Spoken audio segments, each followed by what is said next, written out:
वाह क्या सीन है।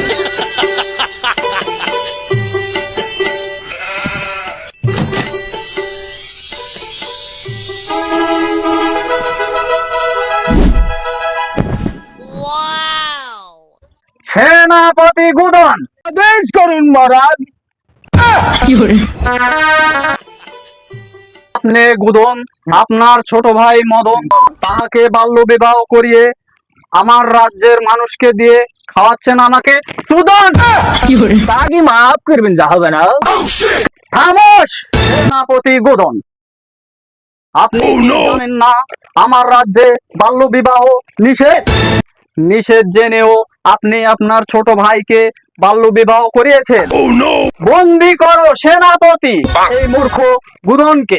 হাতুড় নেই বাটাল নেই, তবে ভাড়া দিয়ে বন্দি করবো মহারাজ।